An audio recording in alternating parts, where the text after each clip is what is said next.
Hi friends, I am Archal Shah. Thank you for the kind words, sir. Well, as I go ahead with this presentation, I know it has been a long day with a lot of series of speakers. Uh, I'll try to keep it short. The title of this presentation is Art of Tooling. The reason I'll use the word art is because when I joined composites, it was almost an art. And through our process of learning, getting through the composites, we were concreting this art. Maybe tomorrow you guys would make it a science. But through this presentation, what I have tried and done is I have compiled all my learnings, all my art into this presentation for tooling. Because tooling, as per me, is heart of any composites.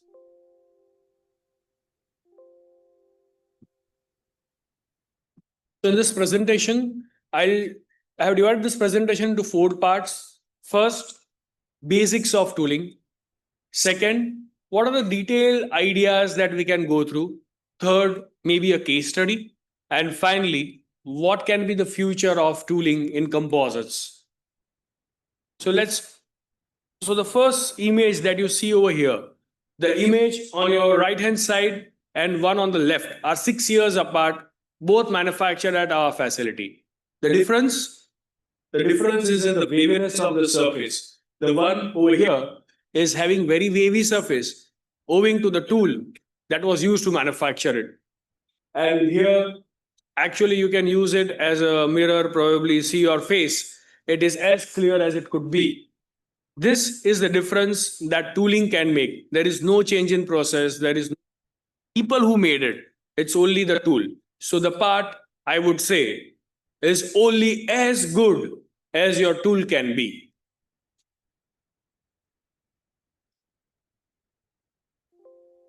I guess I'm doing something wrong. Yeah. So how do we classify this tool? How do we select which tool to be used when? Let's say the first idea that came to me was based on methodology. What I mean to say is, what is the process that you are going to use? Let's select tool based on that. For example, if it is CAD based design or whether it is a reverse engineering of a product, you have a mobile and you want to manufacture it out of composites and you are getting the surface out of it, it is the reverse engineering of a product. And it might be an ideation which is in CAD and you want to produce it. The first thing that you can do is you can 3D print the tool. Yes, you can 3D print the tool. That is possible, but it requires good amount of expertise. The second one is you can machine the tool. And the third one, I mean, in the machining, it can be either hard machining or in the hard machining, there are three options. It can be out of aluminum, tool steel, or invar. Or you can make the tool out of soft material like either foam board or wooden block. The last option is we can mold it. So you can use the existing product as your pattern or create a new pattern, do the layup on it, and mold your tool by yourself. So that can be out of glass fiber, carbon fiber, and the most latest is using silicon for it. But there can be another way of choosing your tool based on what is the use of the tool. Like, what is the process that you have selected? Does it involve any pressure? Let's say it is an autoclave cured composites, or if it is cured in press, or if it is RTM, then you definitely require a hard tool. Does it involve any temperature? Means oven? Then you require something that will have higher glass transition temperature or higher temperature stability. And does it involve any extra compaction like vacuum or physical compaction in winding? In that case, there are design arrangements that are required on this tool. What are the tolerances that you are looking for? Is it a low tolerance like plus minus one, medium tolerance, high or ultra high tolerance of microns like 10 microns or 20 microns, like the scientists from ISRO today explained that they can manufacture products within 20 microns that will require tooling configuration of a completely different genre. And then finally, what is the finish that you desire out of this? A commercial grade finish, maybe an aerospace grade finish, or the highest standard being automotive grade finish. So let's see what we have over here. What we require are these parameters, and what are the options that we have are this. So between what is available in our plate and what we can eat, let's do the matchmaking. So let's dive deeper. What is the design philosophy and criticality in tech? So on the top, what you see is all the parameters. There are two ways of printing. 3D printing can be done by either SLA or LSAM. SLA is a simple, you melt the incoming wire and sprayed it in the profile that you want, which is very normal with any 3D printer. But what you see here makes it different. It is LSAM. Why? Because there is a liquid plasticizer, which you see on the rightmost corner of the screen. That liquid plasticizer enables you to print material that are stable at 200 degrees centigrade, even 250 degrees centigrade. Thus, you can have autoclave ready tools which are 3D printed and not machined. That is the difference. And hence, I have highlighted the TG column over here because that is the biggest differentiator, though both the techniques are 3D printing. Next is CTE. I mean, you can have hard tools, but whether to select aluminum, tool steel, or Invar, how do you decide? So that is based on many factors, but one of the important factor during your selection is how many numbers you want to produce. If you want to produce higher numbers, you won't select aluminum; it will wear out. So you'll go for tool steel maybe. But if you require that the tolerances are very tight, aluminum or tool steel will expand with temperature if it's a high temperature tool. So you might want to go to Invar then. But in case of all metal tools, detailed designing and machining, polishing is of utmost importance. We can, when your idea is to save on money, most of the times we Indians have that idea. So in that case, you might want to go for such low value tools which are made either from wood or even MDF. What you see over here is a mold made out of for a 6 meter wingspan made completely out of aluminum. But what takes huge amount of effort is how you post process it and make it ready for that kind of project.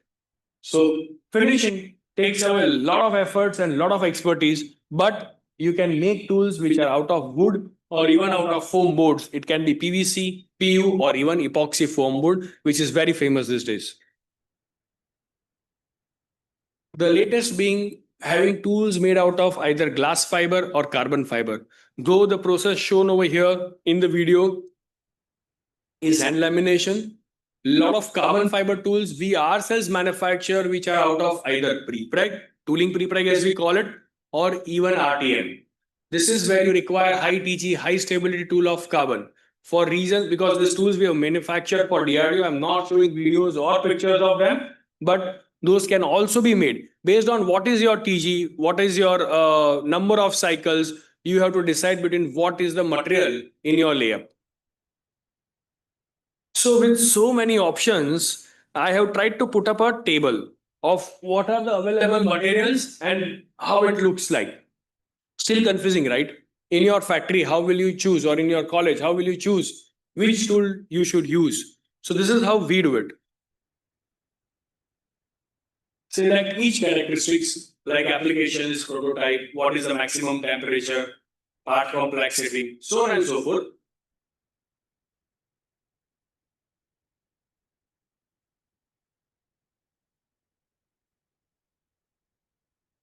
This is our own Excel used in our factory while doing tool designing to select the material.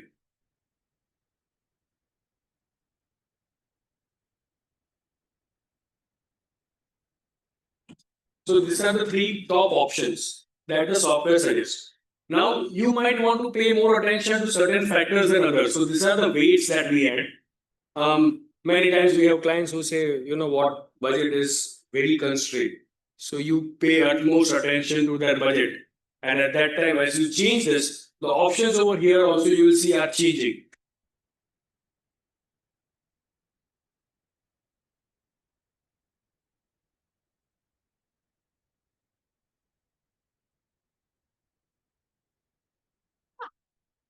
So this is how we do decision making of which material you should use for manufacturing your tool.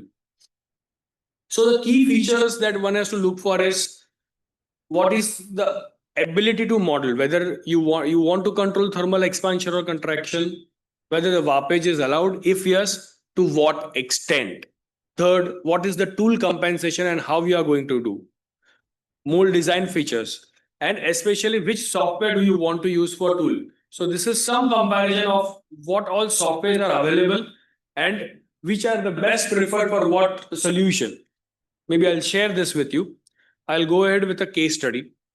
So here is a tool that we had to manufacture for an urban air taxi. This is the most disruptive tech that they wanted to build, but this was again for a proto.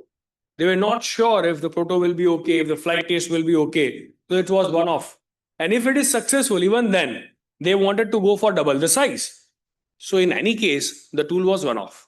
So what we did is we made a tool with such requirements out of wood.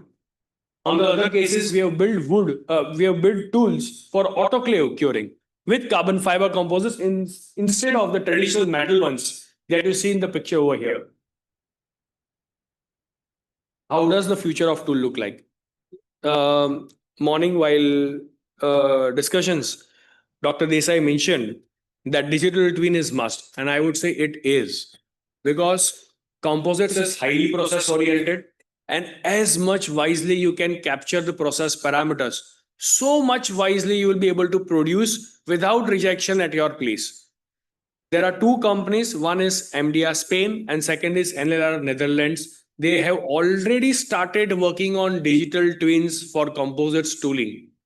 Similarly, sustainable molds, sorry to say, but in India, we do not care much about sustainability and there is no much fund extra to be given for sustainability. But it is a go-to thing outside India, especially in the West.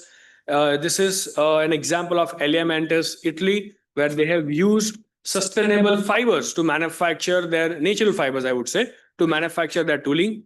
But the most in thing that everybody in the industry is talking about is about adaptive tooling, the tooling that can change its contour just because of its relative positioning of the high and low points. So you do not machine, you do not invest in tool every single time. There are challenges. This is good for proto. Will it work for series? Second, how does it manage thermal coefficient of expansion because it is point to point tooling? Third, repeatability, high temperature resistance. These are points which are being discussed, work out. Right now, there are three companies that are at leadership stage in working in these tools. These are Adapt AS, Sikoni, and AirTech. They are working on adaptive tooling and they are trying to install it at least for their prototyping plans. So I guess soon for those projects where low numbers, prototyping is the only word right now. As example, Atira. This would be the right solution because you don't know what your next tool is going to look like. And your one tool is not going to be used more than once. So adaptive tooling is the go solution for such companies. Thank you. This is all from my side.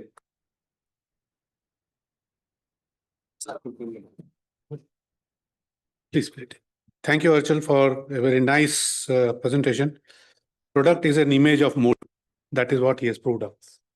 So thank you very much. And I would request Dr. Kameshwara Rao to please come and felicitate Archal Shah.